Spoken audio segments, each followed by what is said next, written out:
She waited 3 years for an explanation that never came, and the silence broke everything. This is the story of Daniel and Maya. They were together for 3 years. Not a perfect couple, but a real one. The kind that shares late-night takeout and inside jokes. The kind that feels like home. Daniel was quiet by nature, not cold, just contained. Maya understood that about him, or at least she thought she did. But there is a difference between being quiet and disappearing, and Daniel never learned that difference until it was too late. It started on a Tuesday in March. Maya had been planning their anniversary trip for 2 months. She had bookmarked hotels, made a shared folder, even bought a new journal to write in while they traveled. She was excited in the way only someone deeply in love can be. She texted Daniel that morning. "Hey, still good for this weekend? I found the perfect place." He read it. She could see the 2 blue check marks. He didn't reply. Not that hour, not that evening, not that night. She told herself he was busy. He worked long hours sometimes. She knew that. She gave him the benefit of the doubt, because that is what you do when you love someone. But the next morning, he still hadn't replied. And when she called, it rang 4 times and went to voicemail. She left a message. Calm, measured. "Hey, it's me. Just checking in. Call me when you can." 3 days passed. 3 days of silence so heavy it had its own weight. On the 4th day, Daniel texted her. 1 line. "Hey, sorry, it's been a weird week. Can we talk soon?" That was it. No explanation. No, "I'm okay." No, "I missed you." Just, "Can we talk soon?" Maya stared at her phone for a long time. Her hands were steady, but something inside her had already started to crack. She typed back, "Sure, when?" He said, "This weekend maybe?" She said, "Okay." But inside she was asking 100 questions she didn't know how to say out loud. Where did you go? Did I do something? Are you okay? Do you still want this? Do you still want me? A window being opened. The weekend came. They met at their usual cafe, the one with the mismatched chairs and the smell of cinnamon in the air. Daniel looked tired. His shoulders were hunched. He wrapped both hands around his cup and stared down at the table. Maya sat across from him and waited. She waited for him to speak first, to explain, to give her something to hold on to. He said, "I've just had a lot going on." She nodded slowly. "Like what?" she asked. Gentle, not accusing. She genuinely wanted to know. He shrugged. "Just work stuff, family stuff. I don't know, it's hard to explain." And there it was. Those 4 words that would echo for months. It's hard to explain. Maya looked at him across the table. This man she had spent 3 years loving, learning, choosing, and she felt something shift in her chest. Not anger, not yet, just a deep, quiet sadness. Because she wasn't asking for a perfect explanation. She wasn't asking for a speech or a grand confession. She just wanted him to try. To reach across the silence and let her in, even just a little. She said, "Daniel, I don't need you to have all the answers. I just need you to talk to me." He nodded. He said, "I know, I'm sorry." But he didn't say anything else. They finished their coffees. They walked outside. He hugged her before she got into her car. A long hug, the kind that felt like an apology without words. She drove home wondering if that hug was supposed to mean something. Wondering if she was supposed to decode it like a message written in a language she never agreed to learn. Over the next 2 months, the pattern repeated. He would go quiet. She would wait. He would resurface with vague apologies and half answers. She would try to reach him. He would say it was hard to explain, and then explain nothing. And Maya, patient, loving, endlessly understanding Maya, started to do something she had never done before in this relationship. She started to protect herself, not by pulling away dramatically, not by starting fights, but quietly, slowly. The way you close a window when the weather turns cold. She started to protect herself, not by pulling away dramatically, not by starting fights, but quietly, slowly.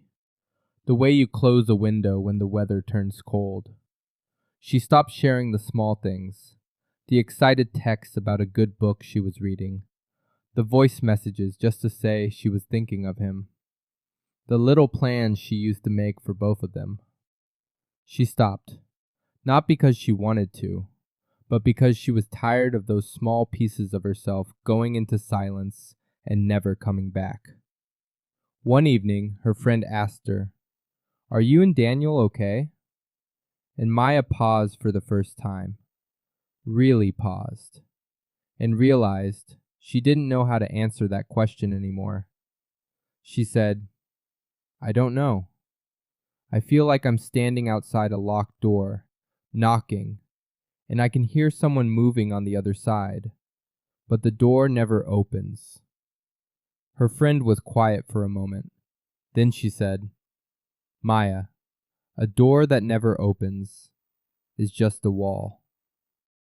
The end came not with a fight, but with a conversation that was almost worse than a fight. Because fights have fire. Fights mean two people still care enough to burn. This was something quieter and colder. It was a Sunday. Maya had made tea. She had been sitting with something in her chest all week. A decision she had been trying not to make, but already knew she had made. Daniel came over. He seemed lighter than usual, almost relieved, like maybe things would be normal again. He sat on the couch. She sat across from him, not beside him the way she used to. He noticed that. She could tell by the way his expression shifted. She said, "I need to ask you something, and I need you to really answer me. Not just say, 'It's hard to explain.'" He nodded. "Okay." She said, "Do you want to be with me?" A simple question. 3 years in the making. He opened his mouth, closed it, and then he said the one thing that sealed everything. "Of course I do. You know that." Maya looked at him. Soft eyes, tired eyes. She said, "Daniel, I don't know that. Because you've never told me. Not really. I've had to guess at almost everything you feel for the last 6 months. I've spent so much energy trying to understand your silence that I forgot to check if I was still okay." He leaned forward. "Maya, I'm not good at this. I never have been. You know that about me." "I do," she said. "But I'm not asking you to be perfect. I'm asking you to try. To choose me enough to try." He looked at his hands. Long pause. Rain against the window. And in that silence, that familiar, suffocating silence, Maya got her answer. Not from what he said, from what he didn't. She stood up, smoothed her shirt, took a slow breath. She said, "I love you. I want you to know that. But I can't keep loving you across a distance you won't close." She walked to the door. Her hand rested on the handle. She looked back once. He was still sitting there, hands clasped, eyes down. And she understood then that he wasn't a bad person. He wasn't cruel. He wasn't trying to hurt her. He was just someone who had never learned that love is not just a feeling you keep inside yourself. Love is something you give, out loud, imperfectly, repeatedly, and he had never learned how to give it. So she opened the door, and she left. Months later, Daniel sat alone in that same cafe with the mismatched chairs. He thought about what Maya had said. "I can't keep loving you across a distance you won't close."